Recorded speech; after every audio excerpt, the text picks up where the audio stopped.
আসসালামু আলাইকুম। আশা করি সবাই ভালো আছেন, সুস্থ আছেন। আজকে এই ভিডিওটির মাধ্যমে আপনাদেরকে দুইটা বিষয় অবগত করব। একটা হচ্ছে প্রাইমারি রেজাল্ট, তৃতীয় ধাপের রেজাল্ট কবে দিবে, আরেকটা হচ্ছে প্রাইমারি রেজাল্ট আদৌ হবে কি না চূড়ান্ত পর্যায়ে, সেই বিষয়টা আপনাদের সামনে আজকে ক্লিয়ার করব।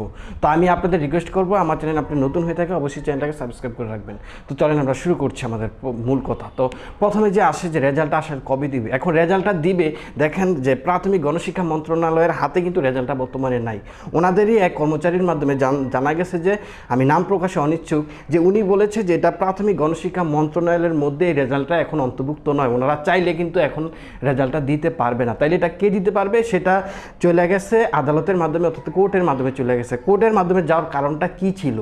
কারণ এটা আপনারা জানেন, এটা বিভিন্ন বিষয়ে নিয়ে অনেক মতামত প্রকাশ করা হয়েছে, যে যেটা প্রশ্ন ফাঁসের কথা বলা হয়েছে, বিভিন্ন কূটনীতির মধ্যে এটা জড়িয়ে আছে, বা যারা পরীক্ষার্থী ছিল তারা বিভিন্ন অসৎ উপায়ে অবলম্বন করছে। এটা বিভিন্ন কেস হয়েছে, বিভিন্ন মামলার মাধ্যমে, তদন্তের মাধ্যমে বিষয়টা কিন্তু সম্পূর্ণ হাইকোর্টের মধ্যে চলে গেছে। তার মানে বিষয়টা কি, সম্পূর্ণ কোর্টের মাধ্যমে চলে গেছে। এখন কোর্ট যে রায় দিবে, প্রাথমিক গণশিক্ষা মন্ত্রণালয় সেই রায় দিতে প্রস্তুত।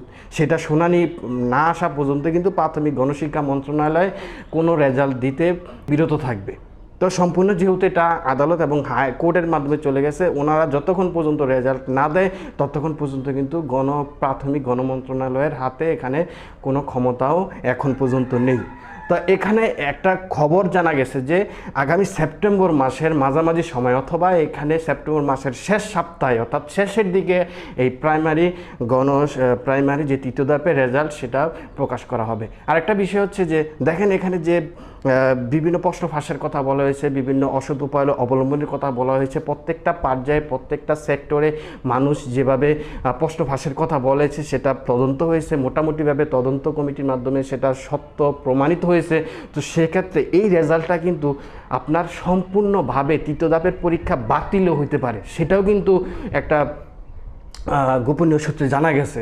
তো বিষয়টা কিন্তু দুইটা পর্যায়ে হতে পারে। এখন কোন পর্যায়ে হতে পারে কিন্তু বলা যেতে পারে না। তো আপনারা আগামী এক মাস বা সেপ্টেম্বর মাসের শেষের দিকে আপনারা একটু ওয়েট করেন, প্রস্তুত থাকেন। এই সময়ের মধ্যে আপনার যে কোনো একটা খবর পাইবেন, হয়তো আপনার রেজাল্ট পাবেন, নয়তো এটা বাতিল হওয়ার সম্ভাবনা থাকবে।